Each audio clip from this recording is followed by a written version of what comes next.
An investigation is underway in Washington after a high school student was killed in a car crash, what police have found so far. And part of Ecola State Park is still dangerous to visit, where you need to watch your step or just avoid overall. Plus, the Blazers appeared in their first playoff game in 5 years.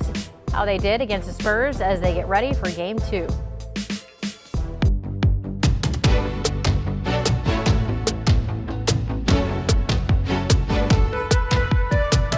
Good morning, and thank you for joining us live at 8 o'clock. I'm China Green. We have Rod Hill and Chris McGinnis standing by for a look at your weather and traffic. Well, pretty quiet morning out there. Happy Monday to you watching us. We have cloudy skies. For the most part, we are being reported as dry. Maybe some sprinkles in some spots, but that's it. We're at 52 degrees in Salem. Portland is similar scene. Cloudy skies, just absolutely glassy Willamette waters this morning. 53, so there's not much of a chill out there. We'll be 64 at noon. The question is, do we get some filtered sun? We may need some filtered sun at times to get up to 70. If we don't get that, it might hold a little bit cooler, but no matter how you slice it, a pretty good day. We do start a more realistic chance of showers this evening, and we are looking for some passing rain overnight tonight. Here's Chris. Rod, thanks for that. Let's pick up the freeway drive over on the west side. This is 217 near Shoals Ferry Road. I wanted to start here because about 10 minutes ago, it's actually pretty slow northbound, but it looks like whatever was causing that slowing has flushed out. So our freeway drive this morning has been relatively unscathed with any major trouble. We'll take you down to Oregon City and Westland. There's the I-205 South Drive heading over the Abernathy Bridge. A little bunched up there, but nothing out in the ordinary. Over on the west side, there's the Sylvan Hill, Highway 26, a little busy approaching the hill from 217. Right now, you're tripping from Hillsboro's up to about 20 minutes and 27 minutes to get you in from Troutdale. That's I-84 westbound to the I-5 split. China? Chris, thank you. In your national headlines this morning, 8 children are dead after a shooting in Louisiana. Authorities describe the shooting as a domestic violence incident. They say the suspect shot and killed 8 children between 3 and 11 years old.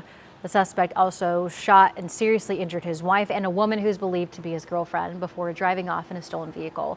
Police later caught up to the suspect and killed him. Officials say 7 of the 8 children killed were the suspect's kids. The other was the child's cousin.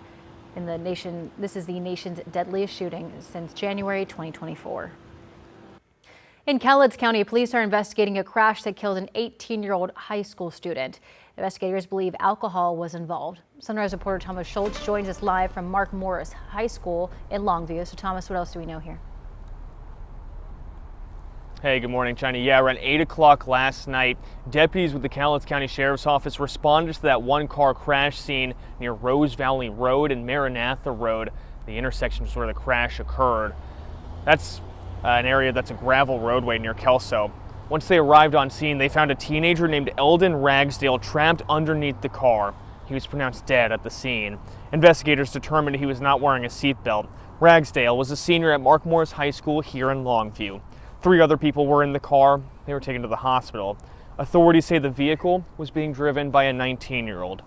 Once the crash investigation is complete, the Cowlitz County Prosecuting Attorney's Office will look into pressing criminal charges. The Sheriff's Office also tells us that behind us there will be resources available for staff and students who are grieving here at Mark Morris High School.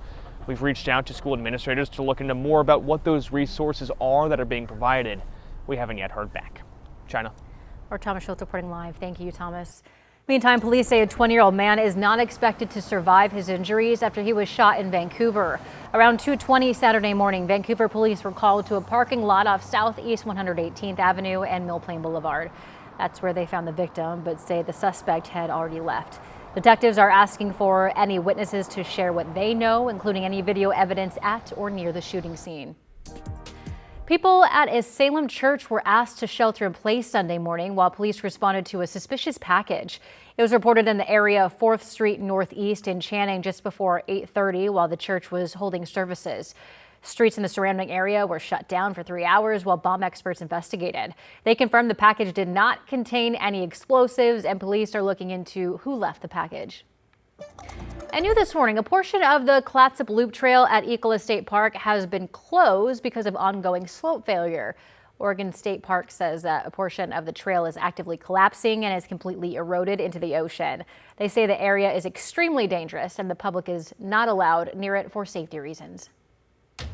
Well, a local nonprofit that keeps kids fed is reaching out for a little help of its own. Portland Backpack provides more than 30,000 food bags for students in need at 15 elementary schools and has several more schools on its waiting list. But with the SNAP crisis and growing hunger in our area, the group says that there's fewer food donations to go around. The interim director says she's seen their need for snack foods for children nearly double. They didn't have enough food to get through the weekend, and they were coming back to school hungry. So most of the time the parents are working, multi-generational households. Once you pay all the bills, utilities, just trying to get your basics, and then there's like nothing left extra. The group is in desperate need of food donations, sponsorships, and volunteers. For more information on how to help, check out portlandbackpack.org. All right, let's talk sports because playoff basketball was back in Rip City this weekend. It's the Portland Trailblazers' first playoff appearance in 5 years, taking on the San Antonio Spurs in Texas. In Game 1 of this best-of-7 series, Victor Wembanyama and Denny Avdia led the way, but San Antonio takes the lead early and just sticks with it. Scoot Henderson cut the deficit to just 2 in the third quarter, but that's as close as the Blazers would get. The Spurs take Game 1, 111-98. And of course, local bars and restaurants were packed with Blazer fans cheering on the team. There was no better place than Spirit of 77 on Northeast MLK. Fans we spoke with said despite the results, they were happy to get together and show their support, and some are not even worried about this season. A team that's known for winning, but the fans still come back every year, and I think that's what I love about them. There's always hope. Didn't think they were even going to make it to the playoffs this year, but excited to see it happen, and then next year see Dame come back. Dame time. Dame time. The Blazers still in San Antonio tomorrow for a Game 2 against the Spurs. Tip-off is 5 p.m. our time. Your time now is 8:07. We are headed over to Rodney Hill for a look at your weather. There he is. There he is. Action shot. Hey, good morning to you. Not a bad Monday. Pretty quiet out there. We do have cloudy skies, and it's unclear if the clouds are going to thin at any point. And if they don't, it'll be gray. We may struggle to get up to 70, but I mean, I'm splitting hairs. It's going to be a pretty nice Monday no matter how you look at it. We are tracking this upper level low offshore from California. You see the rain marching inland well to our south. The low tomorrow night into Wednesday will move where my arrow is, across near the Oregon border, across northern California and into northern Nevada. The clouds, by the way, are being pushed all the way up from this low into Washington. Radar's been showing the chance of some sprinkles or traceable amounts of moisture, but I haven't found anybody saying, hey, we have any water droplets being detected. So generally, we look for this to be a dry day. The first rain chance of any kind is late afternoon or evening. We are expecting a shot of some passing rain overnight tonight. Temperatures only in the 60s in McMinnville, Salem, Corvallis, 66. Winds east to southwest, 5 to 15 miles per hour. Now, weather models, you go farther north and you cross the Columbia, like that the cloudiness has a chance to thin, which is the only reason the modeling would go 74 in Longview and 74 in Battleground, 71 degrees in Vancouver. So we'll see. I've got Portland up to about 70, 71 this afternoon. The map this afternoon does feature sunshine out east with temperatures in the 70s, 70 in Bend, and then you've got 60s to about 70 degrees up and down I-5, generally in the 50s at the coast today. So once we have, there's that shower threat later today or this evening, but then the likely rain overnight. That likely rain overnight kicks off showery weather all the way through Wednesday. And then that's probably it for the week. Starting Thursday, we go dry into the weekend. Here is Chris McGinnis. You mean another nice weekend? Yeah. All right. What do we do to deserve that? Let's go ahead and get you out the door. We want to start off in Skamania County with a traffic alert this morning. A section of SR 141, actually about a 5-mile stretch of it, closed for water main work. This is between Meadows Corner and the SR 141 interchange in Bingen. So the SR 141 spur will be your traffic solution around that. Obviously, there will be a little change in the local traffic pattern as well. So be aware of that. That could create some delays. Let's get you out the door. This is over on the east side, I-205 near Foster. There's your northbound commute. That's a little bunched up right now from Foster up towards Powell, and then the northbound speeds open up just a bit. Door number 2 takes us to Capitol Highway. I-5 from Capitol Highway. There's your northbound commute. Not in too bad a shape at last check. Actually, you're getting from Wilsonville in 20 minutes. Not bad for this hour of a Monday morning drive. Chana? Thank you, Chris. The whale's dying now. really reflects how much food they got last year. Scientists are sounding the alarm as more dead whales wash up on Washington shores over the weekend. What's the troubling deaths are pointing to? Want more sunrise? We got you covered. You can stream an extra 2 hours of live morning news on KGW streaming apps. Good morning. That means more local stories and extended coverage of breaking news. Plus live weather and traffic updates as they happen. And this is our first trouble spot of the morning. We have a gorgeous day coming up. We are live on KGW Sunrise, weekday mornings from 5 to 9. Stream on your time with KGW.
Matt, how long is this break in the rain going to last? About another day, Christine. Again, another atmospheric river hitting the northwest.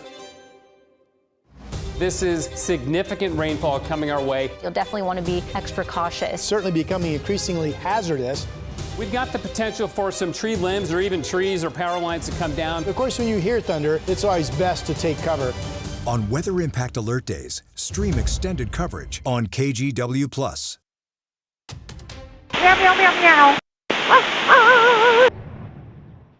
Well, you may have heard this audio circulating around social media. It's a snippet of air traffic control audio from National Airport. The audio of pilots meowing and barking at each other is bringing up a bigger question. Is it legal for pilots to joke around on the radio? Reporter Joseph Olmo has that answer. United 1678, runway 19 are cleared for takeoff. This is what you typically expect to hear when listening to air traffic control. America 2497, runway 19 are clear to land. Flights getting cleared for takeoff, and flights getting cleared to land. But this? Meow. Meow.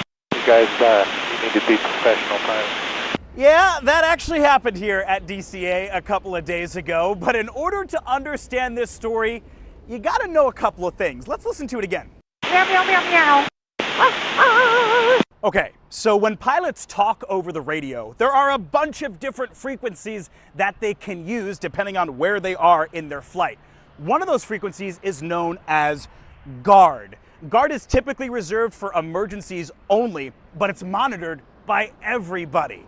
Now, GARD is pretty quiet most of the time, but every once in a while, you can hear something like this. Meow, meow, meow. Meow, meow, meow, meow. Is it against the rules? Yeah, but doing 56 and a 55 is against the rules too, but doesn't really impact much. That is Steve Abraham. He was an air traffic controller at New York's JFK Airport for nearly 3 decades. He was known for his fair share of banter over the years. Which way would you like us to face? Face the front, sir. If you're flying looking at the passengers, they get very concerned. The airplane was smart enough to get here, but getting to the ramp is the challenge. So what does he think of the meowing and barking? Certain people in the aviation profession, and I don't begrudge them this, expect it to be completely buttoned up 105% of the time. At the same token, I'm sure the people who were meowing and barking back and forth, they're incredibly professional. Professional or not, the FAA says it is now investigating, telling NBC News that pilots are prohibited from engaging in non-essential conversations when they're below 10,000 feet, and that conversations must be related to the safe operation of the aircraft. They were just having a momentary joke. Sometimes a little levity reduces tension. Well, it's tough to come up with a thought on that one, isn't it? Yeah, I mean, where I kind of understand it, because sometimes if we're in like wall-to-wall breaking news and it's like really intense and, you know, kind of devastating, we are human and we try to kind of, you know, have human moments when we're not on camera. So I get that. Like, people think we're professional 100% of the times and we're not. Do people really think that? Do you really think that? I think so. Okay, I think so. But I don't know. When my hands are not in control of people's lives. So I think it might be a little bit different. I mean, I'm just surprised by the story. I never pictured, I would think that's big time serious stuff that you just can't go meow, meow. Yeah. But anyway, all right. Here we are. Here we are. Here's our weather map. We've got, I guess, the bullseye of activity, 2 bullseyes of activity. One's down over Texas, showers, thunderstorms. Then we've got a pretty good rain batch over Northern California. This is tied to the low that mainly overnight Tuesday into Wednesday starts pushing inland, and it'll take this path to our south that my arrow is showing. But you can see this is another system. These lows pull up everything from the south. They push it up northward into Oregon. Then eventually they bend it back out to sea. We've had a number of these tracks lately, and we have another one. Radar's picking up, you know, what we call returns, but I think these are the radar beam at distance from the site up around Scappoose, picking up wire droplets in the clouds that are never really making it to the ground. Here's the way Futurecast shows it, 4 o'clock this afternoon. Cloudy skies for the most part. Maybe we get some filtered sun at times today here on the west side. Sunny skies, though, out east. Now, you can see at 4 o'clock, this is building some showers. Nearing Eugene, there's a shower threat. Multiple models show a shower threat around Mount Hood and into Portland, anywhere from 5, 6 o'clock today to 7 or 8. And then they show this building batch of rain, though, coming up over us after midnight tonight, and then pushing up to Seattle, and then pushing out over back out into the Pacific. This is tomorrow morning at 9 a.m. So it's really this batch of rain overnight tonight that kicks off about a 60-hour run tonight through the day Wednesday for some rain at times. But if you look at this latest Futurecast model, it really shows it's going to be dry more often than it's going to be wet for Portland, Salem, and Vancouver. This is tomorrow evening at 6 o'clock. Some showers out east, again, building down to our south, maybe up into Bend. Other than that, it doesn't really show much for Portland. Here's a big batch of rain up into Washington Wednesday, 9 o'clock. Again, some showers here on the west side, but not much. This is Wednesday at 5. Most of the action continues to be out east. Now, notice on Wednesday, we get more into a west-northwest wind flow pattern, and that will help bring us some cooler weather in.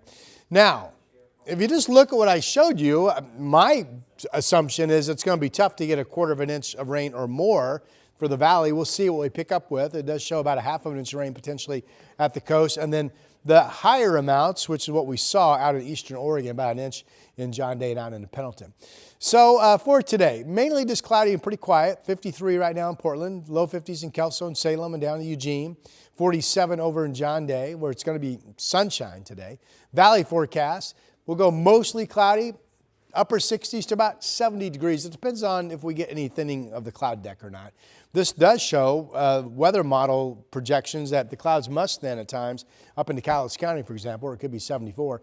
Portland 71, some showers around the next couple of days with a cool off. And then that's over. Not the episode that we had last week when we had the hail and we had the thunder and the lightning and all that stuff. It does show, though, like last week, we'll get into a nice weekend. Here's Chris. Yeah. Thank you for that, Rod. Let's get you out the door and we'll take you to North Portland, I-5 up near Columbia Boulevard right here. A little slow, but not bad. Again, we can do a lot worse than this. 16 minutes gets you in from Main Street to the Fremont Bridge for a Monday morning. We're not doing too bad on the road. So we'll switch gears. Door number 2, I believe, is going to take us over to the Sunset. Yeah, we are riding the brake a little bit coming down the hill from the zoo into the Vista Ridge Tunnel. And last but not least, door number 3 takes us down towards Capitol Highway. This is the Huber Street on-ramp, Capitol Highway, onto I-5 northbound. You can see traffic busy but moving. As we look at the drive times, your drive in from Wilsonville, 21 minutes. The trip in from Hillsborough, 20 minutes on Highway 26. That's to get you from Brookwood Parkway to I-405. Next up, water flowing through city pipes, now powering city buildings. How Tualatin is turning everyday water pressure into clean electricity and saving thousands of dollars a year. Hi, I'm Christine Padawanich. I'm a journalist at KGW, and I love exploring Portland's amazing food scene. New spot? I'm there. So I don't just report about our community, I belong to it. What happens here affects us all, and that's why we care so deeply about getting it right. And when local journalism is done right, it doesn't sit still, it moves. It moves you to act, to vote, to volunteer, to speak up, or to lend a hand. It moves your mind by challenging assumptions and offering new perspectives. It moves you forward by giving you the information to make decisions and thrive where you live. And yes, it moves your heart through the good stuff that stays with you wherever you are. And at KGW, we're here for all of it. These are the stories that move Portland.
Earth Day is this Wednesday, and to celebrate, we are bringing you a week's worth of good energy stories focusing on people, businesses, and communities doing good things for the environment. Our good energy expert, Chris McGinnis, is joining us this morning in the studio. Chris, you're talking about clean energy efforts in Tualatin. Yeah, so it's typically you think of hydroelectric power, you think of big dams and stuff, right? Okay, this is on the small side, much smaller. Yeah, we're talking about a micro hydropower turbine, one that actually fits within the pipes at the Public Works facility. That piece of equipment is actually quietly producing electricity using nothing more than water already moving through the city's pipes. And that technology could be deployed at water utilities across the region. Yeah, this is a micro hydro turbine. It takes an existing valve and that energy turns into electricity. Cities already use pressure-reducing valves throughout their water systems to keep pipes and household plumbing from getting too much pressure. But traditionally, the excess energy is simply wasted. Now this replaces an existing valve, so it functions exactly the same. We just take that spent energy and turn it into electricity. Helping make projects like this possible is the Energy Trust of Oregon, which works with communities to expand access to clean energy. That provides economic return for the community. We are generating renewable electricity that's going to economically benefit the city of Tualatin. The turbine spins as water flows through it, producing electricity around the clock. In Tualatin, that adds up to roughly 250,000 kilowatt hours every year, enough to power the city's Services Center campus. Just over 250,000 kilowatt hours a year of energy that will offset the entire use for this site. The technology was developed by Portland-based In-Pipe Energy, which specializes in recovering energy from water pipelines. Valves do a great job, but they waste potential energy. We coupled a valve with a micro hydro turbine to generate electricity. The turbine also uses smart controls that automatically adjust to changing water flow throughout the day. And that's continuously monitoring and then can adjust the turbine speed. And the result of that is we can generate about 60% more power. Projects like this can be expensive, but energy experts say the concept could work in many cities that already operate large water systems. There are dozens of opportunities like this throughout Oregon. In Tualatin, grants and renewable energy funding helped cover most of the project's cost. City leaders say the system will not only reduce emissions, but also lower long-term operating costs. It's existing infrastructure and it's existing potential that we haven't unlocked. Until now. So the total cost of the project was about $900,000. As we mentioned, grants paid for most of it. The city of Tualatin expects they can make about $14,000 a year in savings from the electricity that it produces. The city is already thinking about the next step, pairing that turbine with batteries to create a small microgrid capable of keeping the facility powered during outages. There will be a big ribbon cutting ceremony to celebrate the system coming online later this spring, and that's good energy. That is very cool. Thank you, Chris. Not very good news here. 3 more gray whales have been found dead on the Washington coast. That brings the total to 14 across the Pacific Northwest this migration season. Only 4 to 6 die on average per year on the coast, so the number of deaths in Washington is making researchers worried. But what's even more troubling is that NOAA scientists say the overall population of gray whales is rapidly declining. Gray whales feed in the Arctic from spring until late fall when they make the journey to Mexico. Then they typically return to the Arctic between April and June. Everything we have is pointing to a crisis on the feeding grounds in the Arctic, and decreased prey up there now forcing gray whales to search for alternate areas to feed, not be able to quite survive their normal fasting period. The research biologist that you just heard from believes climate change is the main culprit, with warming Arctic waters and reducing food sources for gray whales. We are arriving on scene. He is on west, or correction, eastbound 14. He is off of the freeway. Still to come on Sunrise, a scary scene in Vancouver after a plane had to make an emergency landing on the highway. What prompted the landing next at 8:30. Also in our next half hour, the Oregon Department of Education trying to hold school districts accountable. Sunrise reporter Thomas Schultz will join us live to explain the state's new accountability targets in just a few minutes.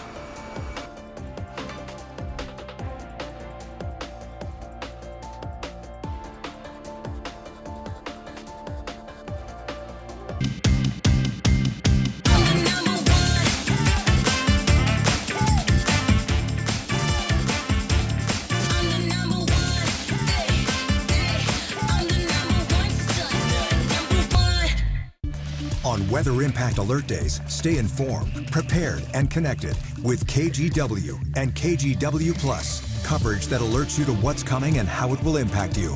Watch extended weather coverage on KGW Plus.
I'm Trina Green, a morning anchor at KGW and new dog mom to this sweet guy. Meet Barry. I love getting your mornings off to a great start, whether it's sharing stories of resilience and triumph in our community, or following breaking news from Beaverton to Gresham and everywhere in between. We've got you covered, because when news moves fast, you need a team that moves with you. Make the move to KGW Sunrise, weekday mornings from 5 to 9, anywhere you watch.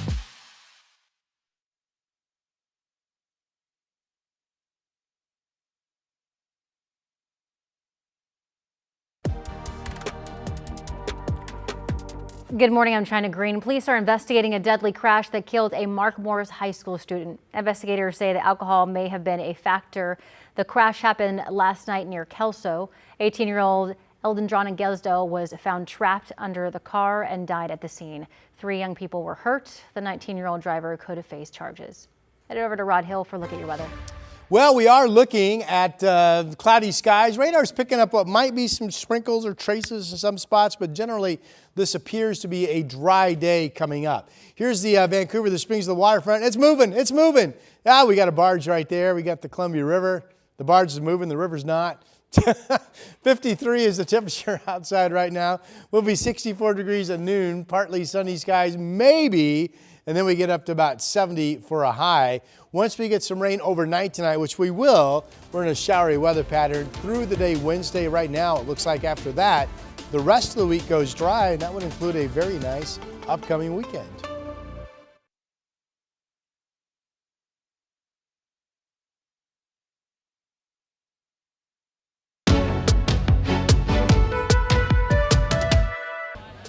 Good morning. Ooh, what we got? A recent survey of 40,000 Americans decided that Five Guys is the best fast food chain to get a burger.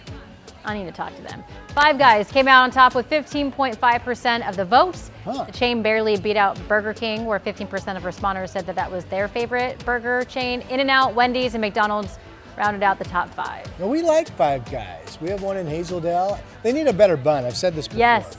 I like the model though. You have, you select off the board. I want peppers. I want, grilled onions or whatever, and you build it, and they give you a stupid amount of fries, but the bun kind of disintegrates in your fingers. Yeah, I agree. Need a better bun. Need a better bun. Yeah. Sounds like you might be a little slighted with their lack of you don't like diversity Five Guys. in the choices there. In-N-Out made the top 5 round. Made the top 5. It did? Yeah. Okay. Yeah. But that was the Northwest study. Keep in mind, we don't have that many In-N-Out. A lot of people probably have never been In-N-Out. That's true. Yeah. Right?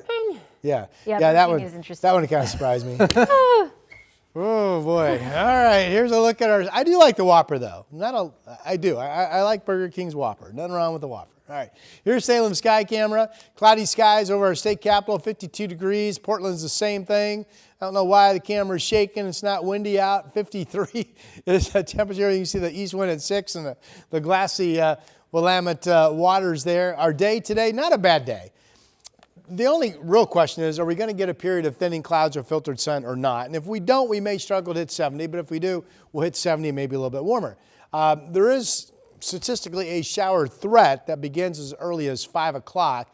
Much more likely shot of rain is what comes in overnight tonight. I'm talking about probably after midnight.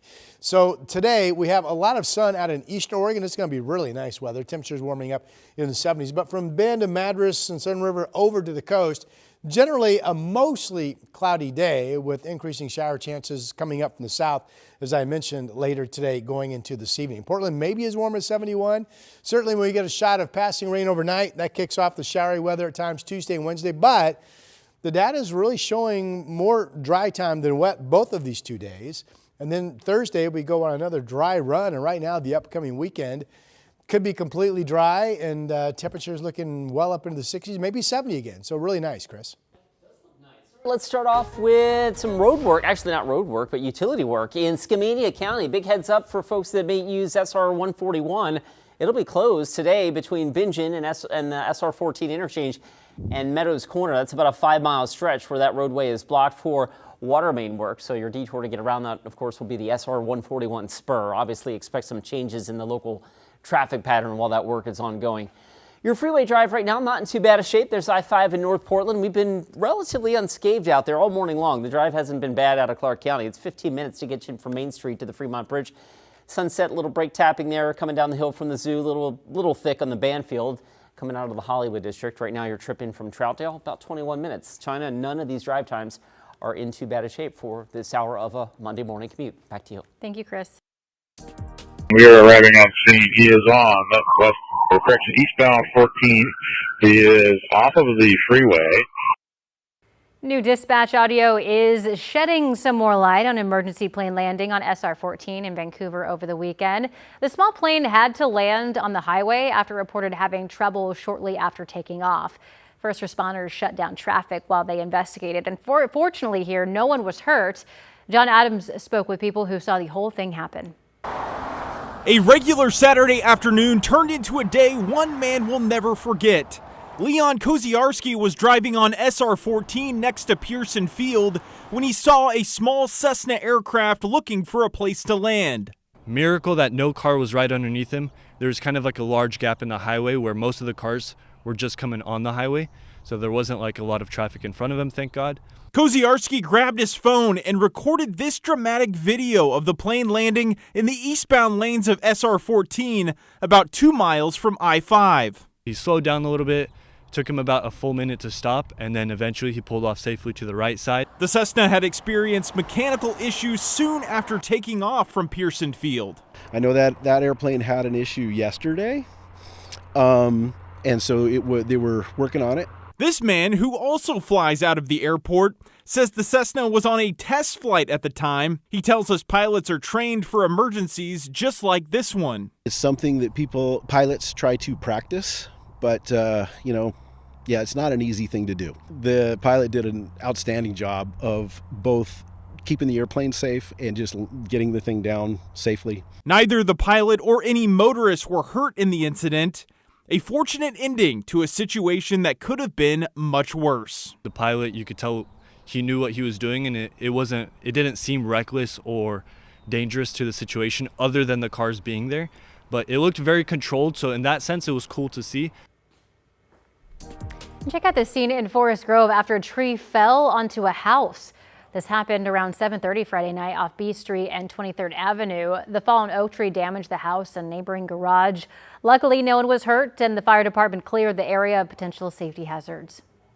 Well, Oregon Department of Education officials are sharing targets to get students back on track. For years, kids statewide have lagged in math and reading scores nationally.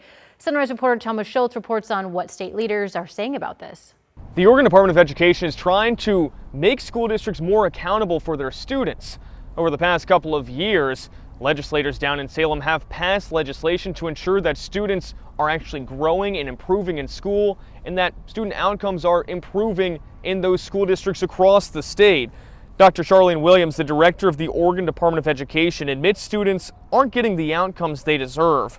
Last week, the Department of Education shared a plan to improve results. ODE plans to partner with school districts to allow districts to set goals for themselves that are clear and fair.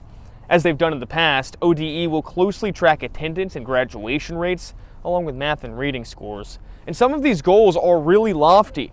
Right now, fewer than 29% of 8th graders are proficient in math. In the next 4 years, ODE wants to see 52% of 8th graders reach proficiency. Our kids need to improve, yesterday. And so that's what we're working with the tools we have to do the work we can. There are stipulations attached here if school districts are not able to meet those goals. If a district goes 2 or more years without seeing close to what the state wants them to see in terms of growth, then that could mean that the state brings in teaching assistants to help teach educators to make sure that student growth is happening and students are learning at the trajectory the state wants to see. That's an idea that other states like Mississippi have used, and it's been really effective. Thomas Schultz, KGW News. A federal judge has blocked an attempt to penalize health care providers who offer gender-affirming care to minors. The ruling stems from a declaration issued last year by Health and Human Services Secretary Robert F. Kennedy Jr. It would have allowed the federal government to cut funding from hospitals providing gender-affirming care to minors. A federal judge says HHS does not have that authority. Being able to continue accessing that care and building that foundation in the state of Oregon will only help young people thrive in this state. In Oregon, gender-affirming care is protected under a 2023 state law. The court had already blocked the policy during a prior hearing, but that decision makes the ruling official. The Trump administration has not yet said if it will appeal this ruling. All right, let's talk sports because the Portland Fire are back on the court. Sunday marked the first day of training camp for the WNBA. Portland Fire were putting in work at Portland State's Viking Pavilion while construction continues at their new facility in Hillsborough. And with just a few weeks to go until their home opener, the Fire hit the ground running.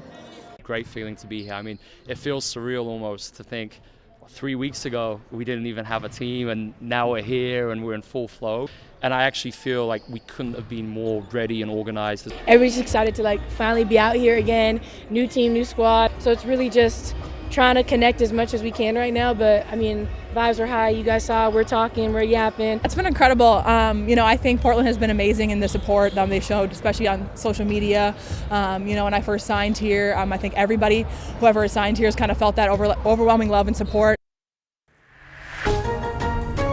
Your time now is 8:39. Headed over to Chris McGinnis for a look at your traffic. Exciting. I wish the drive was more exciting. No, wait. No, I don't. If the drive's exciting, that's not a good thing, right? Let's go ahead and pick up the drive in North Portland. It's a little slow now, slower than it was in the last little bit, getting in from Columbia Boulevard right now. I'll throw the speed sensors on that. In fact, it says 21 miles an hour. I don't even know if it's moving that fast right now. So something appears to be hanging up the drive a little bit there. That said, not terrible. 15 minutes gets you in from Main Street to the Fremont Bridge. Elsewhere in the freeway system, we'll zoom around. Where else can we go? We'll take you down to Capitol Highway. This is I-5 near the Capitol Highway on-ramp, or the Huber Street on-ramp to northbound I-5. That's always a busy point at this point of your Monday morning drive. The trip in from Wilsonville at last check, 23 minutes. 21 minutes gets you in from Brookwood Parkway to I-405 on the inbound Sunset. We will be right back. Traditional lilies are the obvious showstopper of a professional-looking garden. But when you're dealing with Cottage Farms, it's not as much work. Cottage Farms is an employee-owned American company that's been around for 80 years. They are trusted nationwide by some of the best gardeners in America. What makes this collection so unique, first of all, it's only available here. It's sold out, even on Cottage Farms' own website. You're going to get either 30 bulbs or 15 bulbs, and you'll get 5 different colors. They're easy to plant. All you do is just insert, that's called the eye, deep enough for it to just be reaching to the surface, water it in, a little bit of sunlight, and you'll have a garden that looks just like this. And you can count on Cottage Farms for your entire gardening needs. It's not just lilies. We have hydrangeas, climbing roses, gorgeous daisies, cornflower, and it's simple and easy to grow. Now, the retail price for this kit is $59.99 to $79.99. Our deal price is up to 37% off. You're looking at just $39.99 to $49.99. So check out all of the Cottage Farm items by simply scanning the QR code, or check us out on shoptvdeals.com.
KGW News at 11, tracking breaking news when every moment counts. What an evening for neighbors as this all unfolded. Alerting you when weather impacts your day. Doppler radar showing all the rain over us. Investigating the issues that affect our communities. Investigative reporter Kyla Bochi has our top story.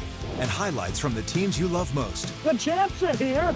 The big stories and the facts first, so you can wake up prepared. Stay up, stay informed with KGW News at 11.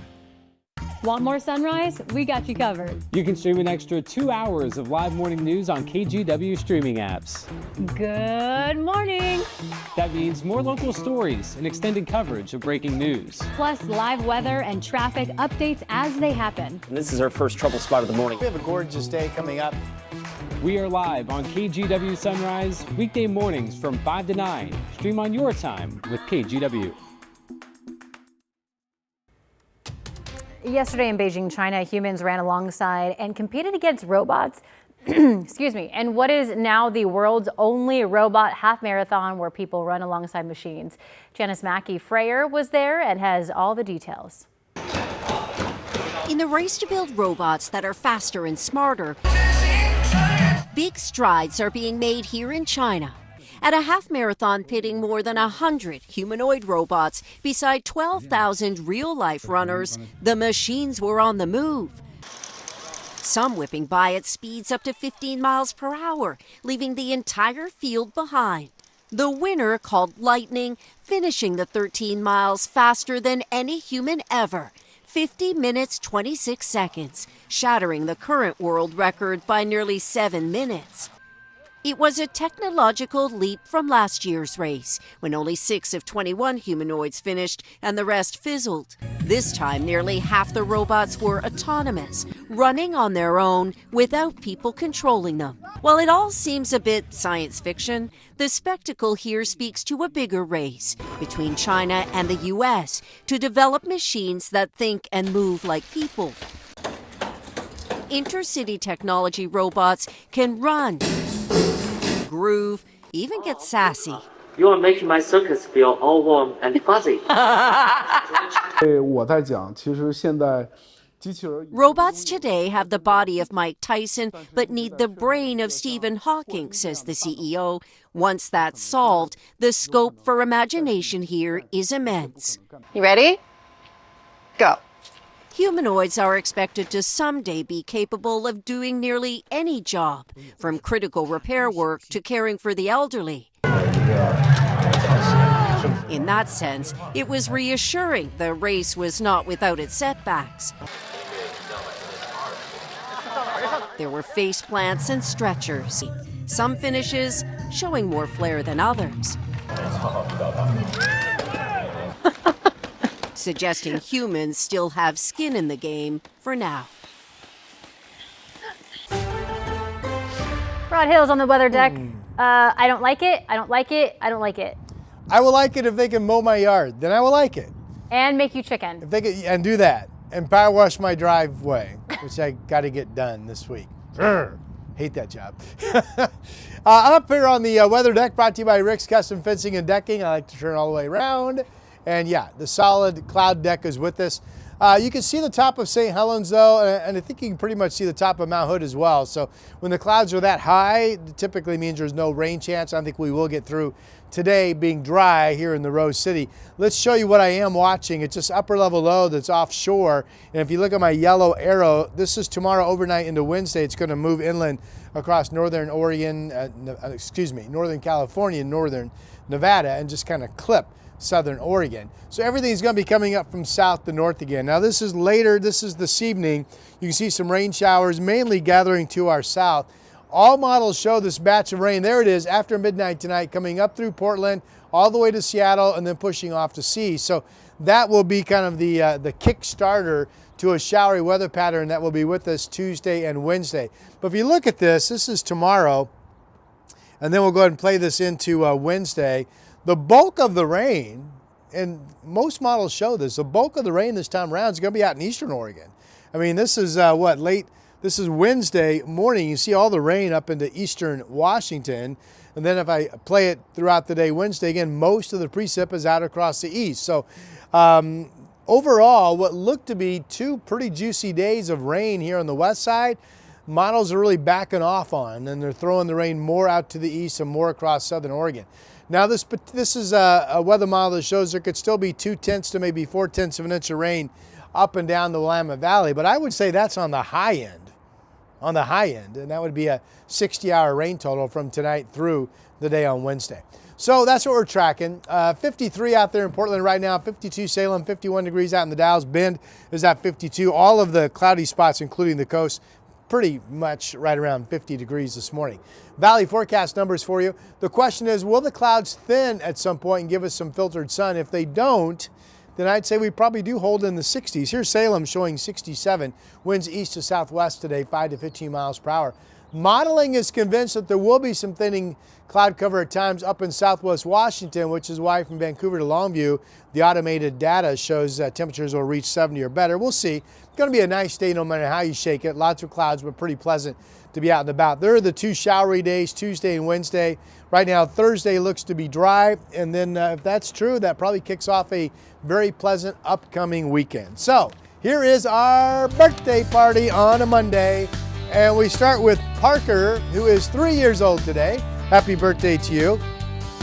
Wyatt is 6, and he's with Leona and Polar, and both of the dogs were told are 10. Happy birthday right there, okay? We've got Deacon, who's now a teenager, 13. Happy birthday to you. Elizabeth, 28 years old on this Monday. Vicky's celebrating the big 7-0. Hope you have a really wonderful day today. And put your hands together for Paul. Paul is 90 years young today. Happy birthday to you, sir. Hope you have a wonderful day on this Monday. Send us your wishes to birthdays@kgw.com, and we will celebrate with you. Here's Chris. Rod, thanks for that. Whatever was hanging up the drive in North Portland has cleared. This looks a lot better than it did 10 minutes ago. I mean, I-5 was stop and go at Columbia Boulevard the last time you checked in with traffic here, and now it's wide open. And with that in mind, your drive time coming in from Clark County is 14 minutes. That's Main Street to the Fremont Bridge, so that looks pretty good. Still riding the brake a little bit, coming down the hill from the zoo into the tunnel. When are we not, right? Pretty much most of the day, I think. And south of town, that's I-5 near Capitol Highway. That drive is still a little thick as well, getting up and over Breeze Hill. You're tripping from Wilsonville at last check, about 25 minutes. 23 minutes get you westbound from Troutdale to the I-5 split. We'll be right back. I'm David Mulco, the evening anchor at KGW. Though when I'm not working, I like to spend as much time as possible out here in nature. So I don't just report about our community, I belong to it. You see, what happens here affects us all. And that's why we care so deeply about getting it right. And when local journalism is done right, it doesn't sit still, it moves. It moves you to act, to vote, to volunteer, to talk about it, to speak up, or to lend a hand. It moves your mind by challenging assumptions and offering new perspectives. It moves you forward by giving you the information to make decisions and thrive where you live. And yes, it moves your heart through the kind of human storytelling that stays with you wherever you work. And at KGW, we're here for all of it. These are the stories that move Portland.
In a wrap of our top stories this morning, police are investigating a crash that killed a Mark Morris High School student. Investigators believe alcohol was involved. It happened around 8 o'clock last night near Kelso. That's where they found 18-year-old Eldon Ragsdale trapped underneath the car. He was pronounced dead at the scene. 3 other young people were in the car and were taken to the hospital. Authorities say the vehicle was being driven by a 19-year-old. Once the investigation is complete, law enforcement will look into pressing criminal charges. A federal judge has blocked an attempt to penalize healthcare providers who offer gender-affirming care to minors. The ruling stems from a declaration issued last year by Health and Human Services Secretary Robert F. Kennedy Jr. It would have allowed the federal government to cut funding from hospitals providing gender-affirming care to minors. A federal judge says HHS does not have the authority. And a portion of the Clatsop Loop Trail at Ecola State Park has been closed because of ongoing slope failure. Oregon State Park says that portion of the trail is actively collapsing and has completely eroded into the ocean. They say the area is extremely dangerous and the public is not allowed near it for safety reasons. And your weather forecast, lots of clouds today. We are completely overcast right now. We might get as warm as 71. Rain chances start later afternoon or this evening, but really it's overnight tonight that we're looking for some passing rain.